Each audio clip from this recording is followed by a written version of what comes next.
అందరికీ నమస్కారం. జై శ్రీకృష్ణ ఛానల్కు స్వాగతం. మనకు రాబోయేటటువంటి వినాయక చవితిలోపు స్వామివారి గురించి కొన్ని కథలను తెలుసుకొని స్వామి అనుగ్రహాన్ని పొందుదాం.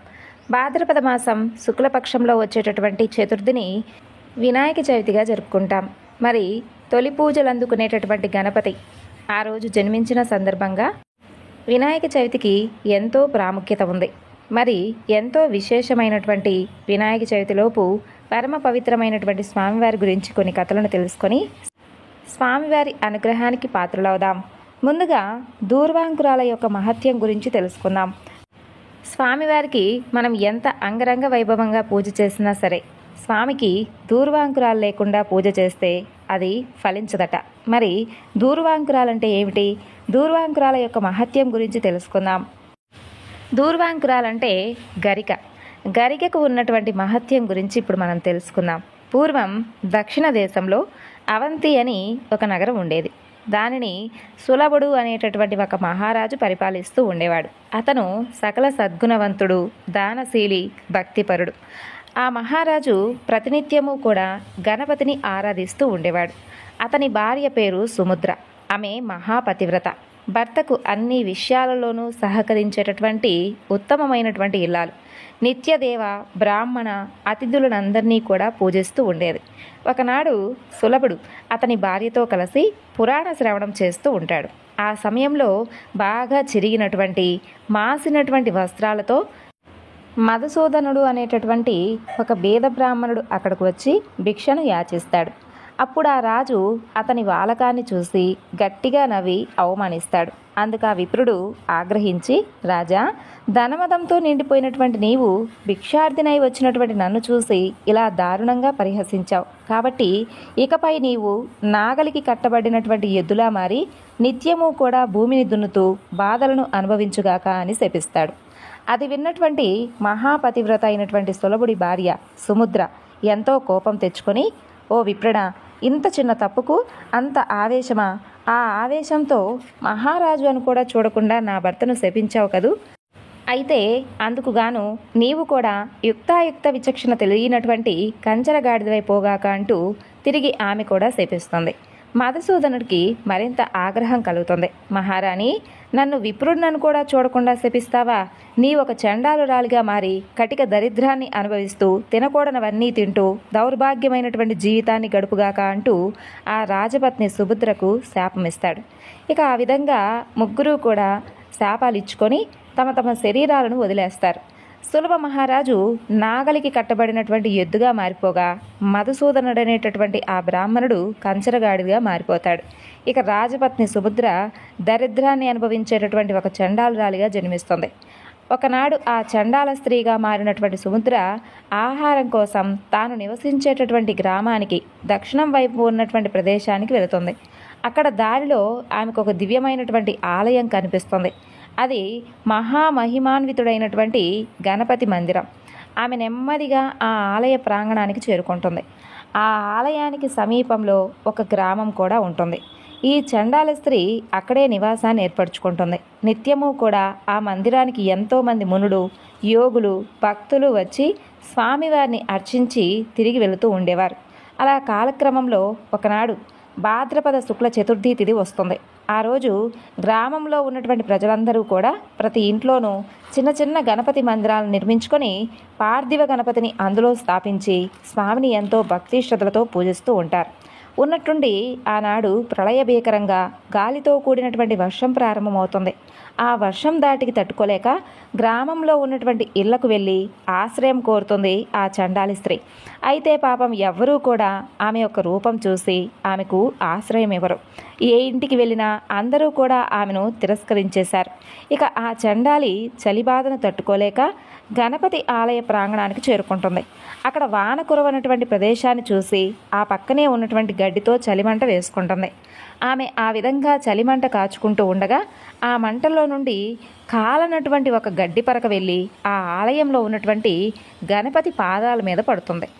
ఆశ్చర్యకరంగా అదే సమయానికి కంచరగాడిదగా శపింపబడినటువంటి మధుసూదనుడు గాడిద రూపంలో ఉన్నటువంటి అతను ఆ వానకు చలికి తట్టుకోలేక అదే ఆలయ ప్రాంగణంలోకి వస్తాడు.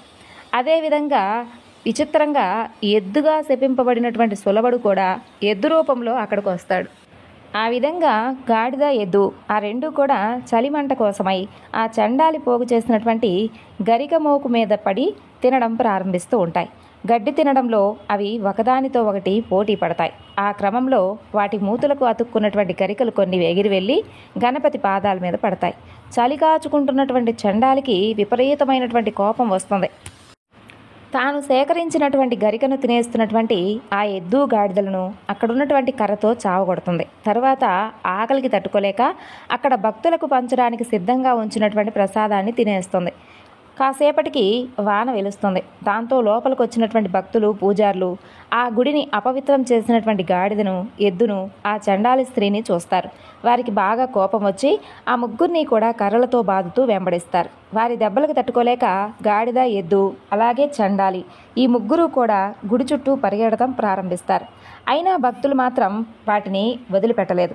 ఇక వారు కొట్టేటటువంటి దెబ్బలు తట్టుకోలేక ఆ ముగ్గురు కూడా భీకరంగా ఆక్రందనలు చేస్తూ గుడి బయటికి వచ్చి మరణిస్తారు. ఆ క్షణం గణపతి వారు అనుభవిస్తున్నటువంటి బాధలను గమనిస్తాడు. ఆయనకు వారి మీద జాలి కలుగుతుంది. తనలో తానే ఇలా అనుకుంటాడు, శాపగ్రస్తులైనటువంటి ఈ ముగ్గురు కూడా ఇంతకుముందే గరికల ద్వారా తెలియకుండా నా పాదాలను అర్చించారు కదూ, అది కూడా నాకు ఇష్టమైనటువంటి భాద్రపద శుద్ధ చవితి నాడు చేశారు. అలాగే నా గుడి చుట్టూ ప్రదక్షిణ కూడా చేశారు. వీరిని ఎలాగైనా సరే అనుగ్రహించి తప్పకుండా వీరికి ముక్తిని ప్రసాదించాలి అని ఈ విధంగా భావించినటువంటి గణపతి ప్రాణాలు కోల్పోయినటువంటి ఆ ముగ్గురికి కూడా దివ్య దేహాలను ప్రసాదిస్తాడు. వెంటనే వారిని తీసుకుని వెళ్ళడానికై వినాయక లోకం నుండి ఒక దివ్య విమానం దూతలతో సహా వచ్చి వారి ముందుకు వస్తుంది. అయితే ఆ దివ్య దృశ్యాన్ని అక్కడే సాధన చేసుకుంటూ ఉన్నటువంటి కొందరు యోగులు, తపస్సంపన్నులు చూస్తారు. వారు ఆ గణపతి దూతల దగ్గరకు వచ్చి, అయ్యా, అసలు ఈ ఎద్దుకి, గాడిదకు, ఈ చండాల స్త్రీకి ఈ విధమైనటువంటి దివ్యదేహాలు ఎలా వచ్చాయి? ఎంతో కాలం నుండి మేము గణపతిని ఆరాధిస్తూ ఉన్నాం. మాకు లభించినటువంటి అనుగ్రహం అసలు వీరికి ఎలా లభించింది? మేమంతా చాలా కాలంగా నిరాహారులమై తీవ్రమైనటువంటి తపస్సు చేస్తూ ఉన్నాం. మరి మాకెప్పుడు ఆ గణపతి కరుణ లభిస్తుంది అని ప్రార్థిస్తారు. అప్పుడు ఆ గణపతి దూతలు వారితో ఈ విధంగా చెప్పడం ప్రారంభిస్తారు.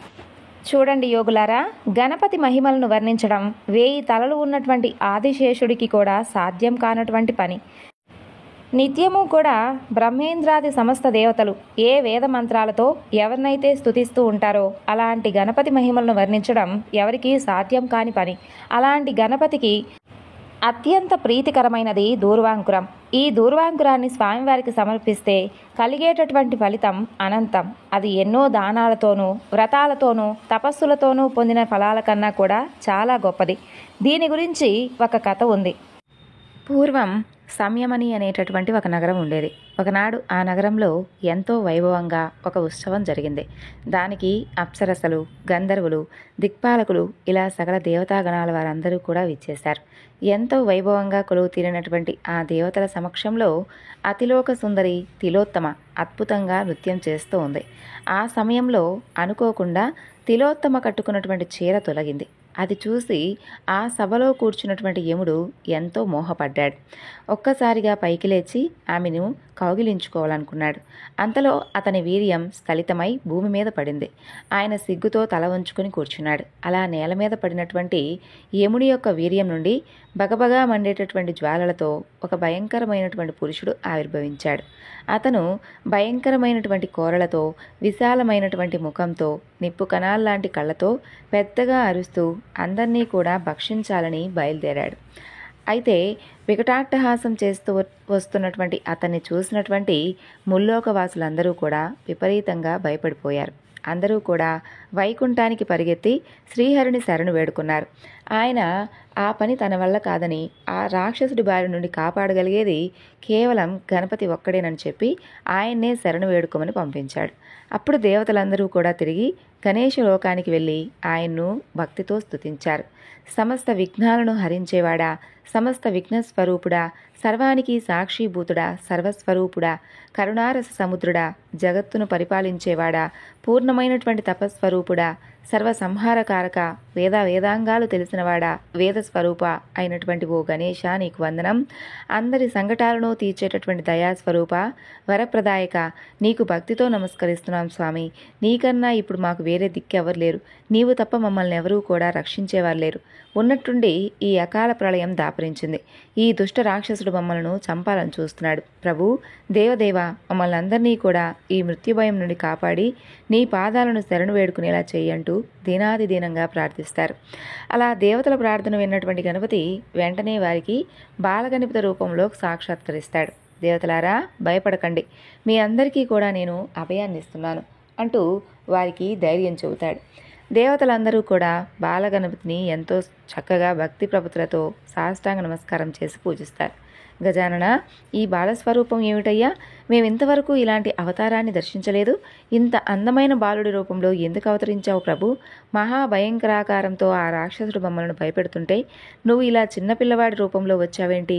అయ్యో, నిన్నే నమ్ముకున్నాం కదయ్యా, ఇంత చిన్న రూపంతో మమ్మల్ని ఎలా కాపాడుతావు స్వామి అంటూ వారు ఆందోళన పడతారు. అలా వారి భయాన్ని చూసి చిన్నగా నవ్వుకున్నటువంటి బాలగణపతి వారితో ఇలా అంటాడు. దేవతలారా, నేను కావాలనే కోరి మరీ ఈ బాలగణపతి రూపాన్ని ధరించాను. మీరు అలా చూస్తూ ఉండండి, మీ కార్యం నేను తప్పకుండా నెరవేరుస్తాను కదా. ముందు మీరంతా వెళ్ళి ఆ రాక్షసుడిని ఇక్కడకు వచ్చేలా ప్రేరేపించండి. ఆ తరువాత జరగవలసింది నేను చూసుకుంటానని పలికాడు. అలా గణపతి మాటలు విన్నప్పటికీ దేవతల్లో కొందరికి ధైర్యం రాలేదు. ఆ రాక్షసుడు చూస్తే పర్వతంలా ఉన్నాడాయే, ఈయనేమో పసిబాలుడి రూపంలో కనిపిస్తున్నాడు, అసలు ఎలా వాడిని సంహరిస్తాడు, మనల్ని ఎలా రక్షిస్తాడు అనుకుంటూ సందేహిస్తారు. అంతలోనే దిక్కులు పిక్కటిల్లేలా అరుస్తూ కాలాగ్ని స్వరూపుడై మహారాక్షసుడు వారి ముందు ప్రత్యక్షమవుతాడు. వాడిని చూసి దేవతలందరూ కూడా హాహాకారాలు చేస్తూ తలో దిక్కుకు పరిగెడతారు. దేవతలతో పాటుగా మునులు, మహర్షులు కూడా పరిగెడుతూ ఉంటారు. అది చూసి ఆ రాక్షసుడు వాళ్ళను పట్టుకోవాలని వెంబడిస్తాడు. వెంటనే బాలరూపంలో ఉన్నటువంటి గణపతి అతని దారికి అడ్డంగా నిలబడతాడు. ఇక పిల్లవాడి రూపంలో నిలుచున్నటువంటి గణపతిని చూసి ఆ కాలానల రాక్షసుడు ఆశ్చర్యపోతాడు. అంతలోనే తన దారికి అడ్డుగా ఎంతో ధైర్యంగా నుంచున్నందుకు అతనికి ఆగ్రహం వస్తుంది. ఒక్కసారిగా తన పాదాలతో భూమిని చరుస్తాడు. ఆ చర్యకు భూమి మొత్తం గనగడా వణిగిపోతుంది. వెంటనే భీకరంగా అరుస్తాడు. ఆ ధ్వనికి పర్వతాలన్నీ వణికిపోతాయి, సముద్రాలు పొంగి ప్రవహిస్తాయి. ఒక్కసారిగా ప్రచండంగా గాలి వీస్తుంది. మహా వృక్షాలు సైతం నేల కొరుగుతాయి. అంత జరుగుతున్నా కూడా బాలగణపతి ఏమాత్రం చలించలేదు. అలాగే స్థిరంగా నిలబడి తన చిన్న చిన్న చేతులతో మహాబలవంతుడైనటువంటి ఆ అసురుడను ఒక్కసారిగా అవలీలగా పైకి లేపి అందరూ కూడా చూస్తూ ఉండగా అమాంతం మింగేస్తాడు. ఆ అద్భుతాన్ని చూసి దేవతలు అందరూ కూడా హర్షధ్వానాలు చేస్తారు. బాలగణపతికి నమస్కరించి స్తుతిస్తారు. ఆ విధంగా బాలగణపతి ఉదరంలోకి చేరినటువంటి ఆ రాక్షసుడు లోపలే దగ్ధమైపోతాడు. దాంతో బాలగణపతి శరీరం అంతా కూడా బాగా వేడెక్కిపోతుంది. ఆ విషయం తెలుసుకున్నటువంటి దేవేంద్రుడు అతని చల్లదనం కోసం స్వామివారికి చంద్రకళను బహుకరించి ఇవ్వగా ఆయన దాన్ని వెంటనే తన నుదుటి మీద ధరిస్తాడు. దానితో పాలచంద్రుడిగా కీర్తింపబడ్డాడు స్వామి. ఆ తరువాత శ్రీహరి పరమ కోమలమైనటువంటి చల్లని పద్మాలను సమర్పిస్తాడు. అవి స్వీకరించినటువంటి గణపతి పద్మహస్తుడవుతాడు. అప్పుడు వరుణదేవుడు అమృత జ్వలంతో స్వామిని తడుపుతాడు. శంకరుడొచ్చి శేషుని బహుకరించగా స్వామి దానిని తన నడుముకు చుట్టుకొని వ్యాలబద్ధుడవుతాడు. అయినా కూడా గణపతి యొక్క తాపం మాత్రం చల్లారదు. ఆ సమయంలో సమస్త లోకాలలో ఉన్నటువంటి 8,008 మంది మునీశ్వరులు, మహర్షులు, తపస్సులు మూకుమ్మడిగా వచ్చి ఒక్కొక్కరు కలిపి 21 దూర్వాంకురాలు చొప్పున స్వామివారికి భక్తిగా సమర్పించగా గణపతి వాటన్నిటినీ కూడా వంటి మీద ధరిస్తాడు.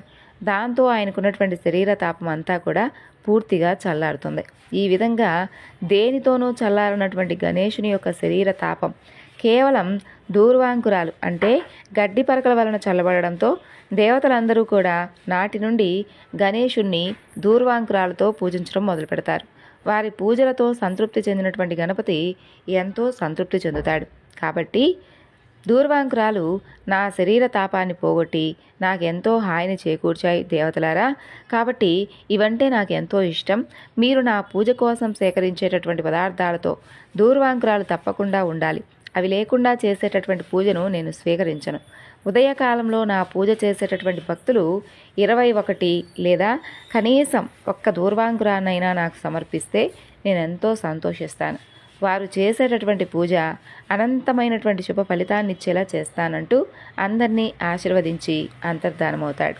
కాబట్టి గణపతి మహారాక్షసుని సంహరించినటువంటి ఆ ప్రదేశంలో దేవతలందరూ కూడా కలిసి ఒక గణపతి ఆలయాన్ని నిర్మిస్తారు. అందులో స్వామివారి ప్రతిమను స్థాపించి విఘ్నహర గణపతి అనే పేరు పెడతారు. కాలానలుడనేటటువంటి అసురుడిపై విజయం సాధించినటువంటి ఆ ప్రదేశం కాలాంతరంలో విజయపురం అని ప్రసిద్ధికెక్కింది. అక్కడ చేసినటువంటి జపం తపం అనంతమైనటువంటి గొప్ప పుణ్యాన్ని ఇస్తుంది. కాబట్టి ఈ విధంగా దూర్వాంకుర యొక్క మహత్యం గురించి గణపతి దూతలు ఆ యొక్క మునీశ్వరులందరికీ కూడా తెలియజేస్తారు. ఆ తరువాత దివ్య శరీరాలు పొందినటువంటి ఆ చండాలి కంచెరగాడిద ఎద్దులను వెంటబెట్టుకొని గణపతి లోకానికి వెళ్ళిపోతారు. గణపతి దూతల ద్వారా దూర్వాంకురాల మహత్యాన్ని విన్నటువంటి ఋషులు మునులు ఆనాటి నుండి నిత్యము కూడా తాము చేసేటటువంటి గణపతి పూజలో గణపతికి దూర్వాంకురాలను సమర్పించి ఆయన అనుగ్రహానికి పాత్రులయ్యారు. ఇది దూర్వాంకురాల యొక్క మహత్యం.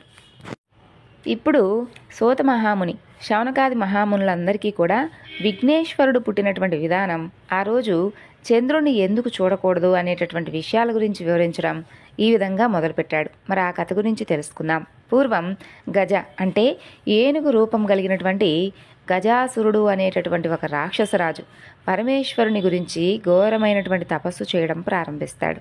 అతని తపస్సుకు మెచ్చి పరమేశ్వరుడు ప్రత్యక్షమై ఏదైనా కానీ వరం కోరుకోమని అడుగుతాడు. అప్పుడు ఆ గజాసురుడు పరమేశ్వరుని ఎంతో భక్తి శ్రద్ధలతో స్తుతించి, స్వామి, నీవెల్లప్పుడూ కూడా నా ఉదరంలో అనగా పొట్టలో ఉండమని కోరాడు. అప్పుడు మహేశ్వరుడు అతని కోరిక తీరుస్తూ గజాసురుని పొట్టలోపలికి ప్రవేశించి అక్కడే సుఖంగా నివసించసాగాడు. కైలాసంలో పార్వతీదేవి భర్త జాడ తెలియక అన్ని చోట్ల వెతుకుతూ కొంతకాలానికి పరమేశ్వరుడు గజాసురుడి పొట్టలో ఉన్నాడని చెప్పి తెలుసుకుంటుంది.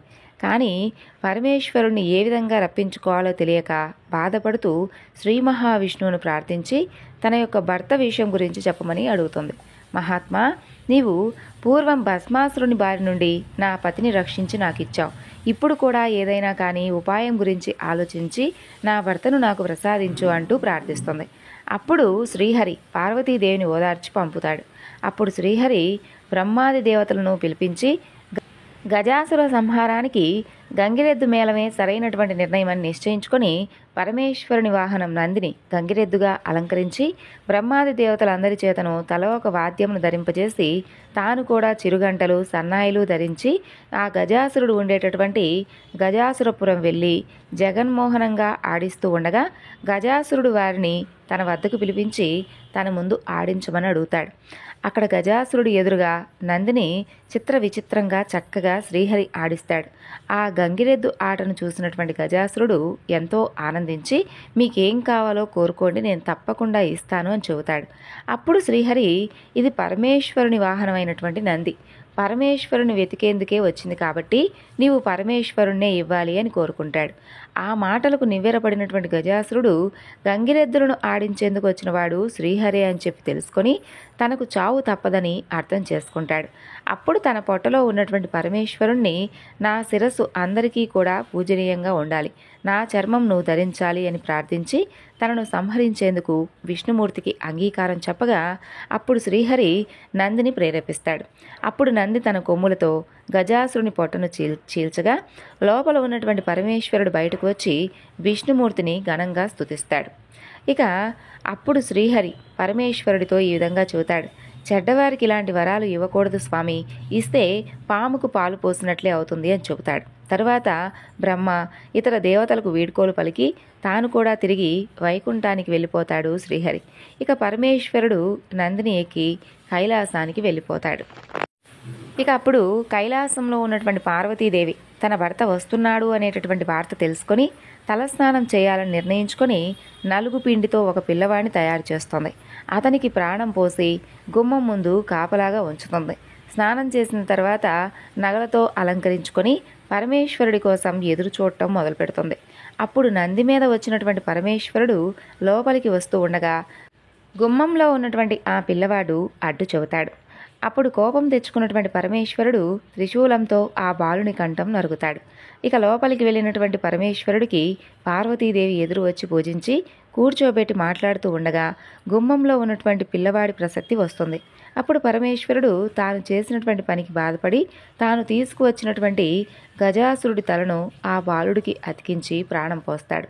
అతనికి గజాననుడు అని పేరు పెట్టి ఎంతో ప్రేమతో పెంచుకోసాగుతాడు. గజాననుడు కూడా భక్తితో తల్లిదండ్రులకు ఎంతో భక్తిగా సేవలు చేయడం ప్రారంభిస్తాడు. అనింద్యుడు అనేటటువంటి ఒక ఎలుకను వాహనంగా చేసుకుని తిరగడం మొదలు పెడతాడు.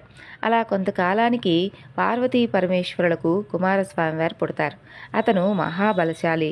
నెమలిని వాహనంగా చేసుకొని దేవతల సేనానాయక యొక్క పదవిని అలంకరించి గొప్ప ప్రఖ్యాతి పొందుతాడు. ఇక ఒకనాడు దేవతలు మునులు పరమేశ్వరుని సేవిస్తూ విఘ్నములకు ఒక అధిపతిని ఇవ్వండి అని చెప్పి కోరగా అక్కడే ఉన్నటువంటి గణపతి తాను పెద్దవాడు కాబట్టి ఆ నాయకత్వం పదవి తనకే ఉండాలని కోరుకుంటాడు. అయితే అదే సమయంలో పరమేశ్వరుడి పక్కనే ఉన్నటువంటి కుమారస్వామి గణపతి పొట్టివాడు, అనర్హుడు, అలాగే అసమర్థుడు కాబట్టి ఆధిపత్యం తనకే ఇవ్వాలని చెప్పి తండ్రిని కోరాడు. పరమేశ్వరుడు వారితో ఈ విధంగా అంటాడు, మీలో ఎవరు 3 లోకాలలో ఉన్నటువంటి పుణ్యనదుల్లో స్నానం చేసి ముందుగా నా దగ్గరకు ఎవరైతే వస్తారో అతనికే ఆ ఆధిపత్యం ఇస్తానని చెబుతాడు. ఇక కుమారస్వామి తన యొక్క నెమలి వాహనం ఎక్కి వాయువేగంగా వెళ్ళిపోతాడు.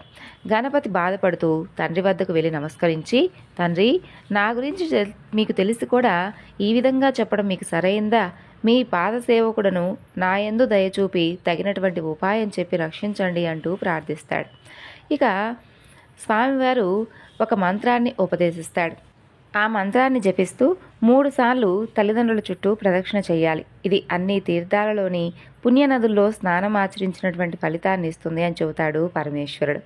ఆ మంత్ర ప్రభావాన గంగా నదిలో స్నానమాడేందుకు వెళ్ళినటువంటి కుమారస్వామికి తనకంటే ముందుగా గణపతి స్నానమాడి తన ఎదురుగా వస్తున్నట్లుగా కనిపిస్తాడు. అతనికి ముల్లోకాలలో ఉన్నటువంటి అన్ని పుణ్యనదుల్లో తనకంటే ముందుగానే గణపతి స్నానం చేసి వస్తున్నట్లుగా కనిపిస్తాడు. అది చూసి ఆశ్చర్యపోయి కైలాసానికి వెళ్ళి తండ్రి దగ్గర ఉన్నటువంటి అన్నను చూసి నమస్కరించి తన బలాన్ని నిందించుకొని, తండ్రి, అన్నగారి మహిమ తెలియక ఈ విధంగా అన్నాను, నన్ను క్షమించి ఆ ఆధిపత్యాన్ని అన్నగారికే ఇవ్వండి అని చెప్పి కుమారస్వామి వారు ప్రార్థిస్తారు. అప్పుడు పరమేశ్వరుడు భాద్రపద శుద్ధ చతుర్థి నాడు గణపతికి విఘ్నాధిపత్యం ఇస్తాడు. ఆ రోజు సర్వదేవతలు, మునులు, జనులు విఘ్నేశ్వరునికి తమ యొక్క శక్తి కొలది కుడుములు, పిండి వంటలు, కొబ్బరికాయలు, పాలు, తేనె, అరటిపండ్లు, పానకము, వడపప్పు ఇలా మొదలైనవన్నీ కూడా సమర్పించి స్వామివారిని పూజిస్తారు. అందుకు విఘ్నేశ్వరుడు ఎంతో సంతోషించి ఉండ్రాళ్ళు, కుడుములు మొదలైనవన్నీ కూడా తిని కొన్ని తన వాహనమైనటువంటి అనింద్యుడు అంటే ఎలుకకు ఇచ్చి కొన్ని చేతిలో పట్టుకొని చక్కగా నిదానంగా సూర్యాస్తమయం వేళకు కైలాసానికి వెళ్ళి తల్లిదండ్రులకు సాష్టాంగ నమస్కారం చేయబోగా స్వామివారి పొట్ట భూమికి ఆనినా కూడా చేతులు మాత్రం భూమికి ఆనలేదు. బలవంతంగా చేతులు ఆంచగా చరణములు ఆకాశాన్ని చూస్తాయి. ఆ విధంగా గణపతి కష్టాలు పడుతూ ఉండగా పరమేశ్వరుడి తల మీద ఉన్నటువంటి చంద్రుడు పగలబడి ఎగతాళిగా నవ్వుతాడు. రాజదృష్టి సోకితే రాళ్లు కూడా నుగ్గవుతాయి అనేటటువంటి సామెత అనుసరించి వినాయకుడి పొట్ట పగిలి లోపల ఉన్నటువంటి కుడుములు తదితర ఆహార పదార్థాలు చుట్టుపక్కలకు దొర్లుతాయి. ఇక ఆ సమయంలో కుమారుడి పరిస్థితికి పార్వతీదేవి ఎంతో దుఃఖిస్తూ అందుకు కారణమైనటువంటి చంద్రుని చూసి, ఓరి పాపాత్ముడా, నీ దృష్టి తగిలి నా కుమారుడు మరణించాడు కాబట్టి ఇక నుండి నిన్ను చూసిన వారు పాపాత్ములై నీలాప నిందలు పొందురుగాక అంటూ శపిస్తుంది. ఆ సమయంలో సప్తమహర్షులు పెద్ద యజ్ఞం చేస్తూ చివర్లో తమ భార్యలతో సహా కలిసి ప్రదక్షిణం చేస్తూ ఉంటారు. ఆ సమయంలో అగ్నిదేవుడు ఆ ఋషిపత్నులను చూసి మోహించి మహర్షులు శపిస్తారేమోననేటటువంటి భయంతో రోజు రోజుకు కూడా అశక్తుడై క్షీణిస్తూ ఉంటాడు. ఆ విషయాన్ని అగ్నిదేవుడి భార్య అయినటువంటి స్వాహాదేవి గ్రహించి అరుంధతి రూపం తప్ప మిగిలినటువంటి ఋషిపత్నుల రూపాలను ధరించి భర్తకు సంతోషం కలిగిస్తుంది. ఋషులు తమ భార్యల రూపంలో ఉన్నటువంటి స్వాహాదేవిని చూసి తమ భార్యలే అనుకొని భ్రమపడి వారిపై కోపం తెచ్చుకుంటారు. పార్వతీదేవి ఇచ్చినటువంటి శాపం ఫలితంగానే ఆ ఋషిపత్నులకు నీలాప నిందలు కలుగుతాయి. దేవతలు, మునులు, ఋషిపత్నులు ఈ నీలాప నిందల గురించి పరమేశ్వరునికి తెలియజేస్తారు. అతను సర్వజ్ఞుడు కావడంతో అగ్నిదేవుని భార్యే ఋషిపత్నుల రూపం దాల్చిందని తెలుసుకుని సప్త ఋషులకు సమాధానపరుస్తాడు. వెంటనే ఆ ఋషులు బ్రహ్మదేవుడితో సహా కైలాసానికి వచ్చి ఉమామహేశ్వరులను సేవించి విఘ్నేశ్వరుణ్ణి తిరిగి బ్రతికిస్తారు. దాంతో పార్వతీ పరమేశ్వరులు ఎంతో సంతోషిస్తారు. అప్పుడు దేవతలు, ఋషులు, ఓ పార్వతీదేవి, అమ్మ, తల్లి జగదంబ, నువ్విచ్చినటువంటి శాపం వలన అన్ని లోకాలలో ఉన్నవారికి కీడు జరుగుతుంది. కాబట్టి దానిని ఉపసంహరించు తల్లి అంటూ ప్రార్థిస్తారు. వారి ప్రార్థనను విన్నటువంటి పార్వతీదేవి ఎంతో సంతోషంతో కుమారుణ్ణి తన దగ్గరకు తీసుకుని ముద్దాడి, ఏ రోజున వినాయకుడిని చూసి చంద్రుడు నవ్వాడో ఆ ఒక్క రోజు మాత్రం చంద్రుని చూడకూడదు అని చెబుతుంది. అప్పుడు బ్రహ్మదేవుడు, ఋషులు మొదలైనటువంటి దేవతలందరూ కూడా సంతోషిస్తూ తమ తమ నివాసాలకు వెళ్ళిపోతారు. భాద్రపద శుద్ధ చతుర్థిలో మాత్రమే చంద్రుని చూడకుండా జాగ్రత్త తీసుకొని సుఖంగా ఉంటారు. ఇక శమంతోగోపాఖ్యానం గురించి తెలుసుకుందాం. అది ద్వాపర యుగం. ఒకనాడు నారదుల వారు ద్వారకావాసి అయినటువంటి శ్రీకృష్ణుని దర్శించి ఆయనతో ప్రియ సంభాషణ చేస్తూ, స్వామి, ఈరోజు వినాయక చతుర్థి. ఈరోజు సాయంత్రం పార్వతీదేవి శాపం వలన చంద్రుని చూడకూడదు. అలా చేస్తే నీలాప నిందలు కలుగుతాయి. కాబట్టి తమరు కూడా ఈ విషయాన్ని తెలుసుకుని జాగ్రత్తగా ఉండండి అని చెప్పి ఆయనకు నమస్కరించి తిరిగి దేవలోకానికి వెళ్ళిపోతాడు. ఆ విషయాన్నంతా విన్నటువంటి శ్రీకృష్ణుడు తన నగరంలో ఎవరూ కూడా నీలాప నిందలు పొందకూడదని భావించి నారదుల వారు చెప్పిన విధంగా ఆ రోజు చంద్రుని ఎవరూ కూడా చూడకూడదని పట్టణంలో చాటింపు వేయిస్తాడు. శ్రీకృష్ణుడు క్షీరప్రియుడు కావడంతో ఆ రోజు ఆకాశం వైపు చూడకుండా పశువుల శాలకు వెళ్ళి పాలు పితుకుతూ ఆ పాలల్లో చంద్రుని యొక్క ప్రతిబింబాన్ని చూసి, ఆహా, నాకు ఎలాంటి ఆపద రానుందో అంటూ చింతించసాగుతాడు. అలా కొన్నాళ్లకు సత్రాజిత్తు అనేటటువంటి ఒక రాజు సూర్యదేవుని యొక్క వరం వలన శమంతకమణిని సంపాదించి శ్రీకృష్ణుని చూడటానికి ద్వారకకు వస్తాడు. శ్రీకృష్ణుడు అతనికి మర్యాద చేసి ఆ మణిని తనకివ్వమని అడుగుతాడు. అప్పుడు సత్రాజిత్తు ఇది రోజుకు 8 బరువుల యొక్క బంగారం ఇస్తుందని చెప్పి దీనిని ఏ ఆప్తుడికైనా ఎంతటి తెలివి తక్కువ వాడైనా ఇస్తాడా అని అంటాడు. అది విన్నటువంటి శ్రీకృష్ణుడు ఏమీ మాట్లాడకుండా ఊరుకుంటాడు. ఒకనాడు సత్రాజిత్తు తమ్ముడు ప్రసేనుడు ఆ మణిని కంఠమును ధరించి వేటాడేందుకు అడవికి వెళ్ళగా ఒక సింహం అతని మెడలో ఉన్నటువంటి మణిని మాంసఖండమని చెప్పి భ్రమించి అతన్ని చంపి ఆ మణిని తీసుకుపోతూ ఉండగా ఒక భల్లూకం ఆ సింహాన్ని చంపి ఆ మణిని తీసుకొని తాను ఉండేటటువంటి కొండబిలానికి వెళ్ళి తన కుమార్తె జాంబవతికి ఆట వస్తువుగా ఇస్తుంది. మరునాడే సత్రాజిత్తు తమ్ముడి యొక్క మరణ వార్త విని నేను ఆ మణిని ఇవ్వలేదని శ్రీకృష్ణుడు తన తమ్ముని చంపి రత్నాన్ని అపహరించాడు అని చెప్పి నగరంలో చాటింపు వేయిస్తాడు. శ్రీకృష్ణుడు అది విని ఆ రోజు పాలల్లో చంద్రుణ్ణి చూసినందువల్లే ఈ నింద నాకు వచ్చిందని చెప్పి భావించి దానిని తొలగించుకునేందుకై తన బంధుమిత్రులతో కలిసి అరణ్యంలో వెతకగా ఒక చోట ప్రసేనుడి యొక్క కళేబరం, సింహం కాలిజాడలు, భల్లూకం యొక్క కాలిజాడలు కనిపిస్తాయి. వాటిని అనుసరించి వెళుతూ ఒక పర్వత గుహ ద్వారం చూసి పరివారాన్ని వదిలి తానొక్కడే లోపలికి వెళతాడు. అక్కడ ఉయ్యాలకు కట్టబడి ఉన్నటువంటి మణిని తీసుకొని తిరిగి వస్తూ ఉండగా అది చూసి వింత మనిషి వచ్చాడంటూ జాంబవతి కేకలు వేస్తుంది. అంతటి జాంబవంతుడు రోషంగా అక్కడికి వచ్చి శ్రీకృష్ణుడిపై పడి అరుస్తూ గోళ్లతో గుచ్చుతూ కోరలతో కొరుకుతూ ఘోరంగా యుద్ధాన్ని ప్రారంభిస్తాడు. అప్పుడు శ్రీకృష్ణుడు అతన్ని కింద పడవేసి రాళ్లతోనూ ముష్టిఘాతములతోనూ రాత్రింబవళ్ళు ఎడతెగకుండా 28 రోజుల పాటు యుద్ధం చేస్తాడు. చివరకు జాంబవంతుడు శక్తిహీనుడై భయపడుతూ తన బలాన్ని హరింపచేసినటువంటి పురుషుడు రావణ సంహారి అయినటువంటి శ్రీరామచంద్రుడే అని చెప్పి భావించి ఆయనకు నమస్కరించి, దేవాదిదేవా, ఆర్తజన రక్షక, నిన్ను త్రేతాయుగంలో రావణ సంహారం తర్వాత నా యందలి ఎంతో వాత్సల్యంతో నన్ను ఒక వరం కోరుకోమనగా నేను తెలివి తక్కువగా మీతో ద్వంద్వ యుద్ధం చేయాలని కోరుకున్నాను. త్వరలోనే అది జరుగుతుందని మీరు చెప్పారు. ఆనాటి నుండి మీ నామస్మరణ చేస్తూ ఇక్కడే ఉంటున్నాను. ఇప్పుడు నా నివాసానికి వచ్చి నా కోరిక మీరే నెరవేర్చారు. నా శరీరం శిథిలమైంది, ప్రాణాలు త్వరలోనే పోనున్నాయి. ఇక జీవించాలనేటటువంటి కోరిక కూడా నశించింది. నా అపచారాలన్నీ కూడా క్షమించి నన్ను కాపాడు. నీకంటే నాకిక వేరే దిక్కెవరు స్వామి అంటూ ప్రార్థిస్తాడు. అప్పుడు శ్రీకృష్ణుడు దయతో జాంబవంతుని యొక్క శరీరాన్ని తన చేతితో నిమిరి భయాన్ని పోగొట్టి, భల్లూకేశ్వర, శమంతకమణి దొంగిలించానని నాపై వచ్చినటువంటి అపనిందను తొలగించుకోవడం కోసమే ఇక్కడికి వచ్చాను. కాబట్టి ఆ మణిని నాకివ్వు, నేను వెళ్ళిపోతాను అని అంటాడు. అప్పుడు జాంబవంతుడు శ్రీకృష్ణుడికి మణితో పాటు తన కుమార్తె అయినటువంటి జాంబవతిని కానుకగా ఇస్తాడు.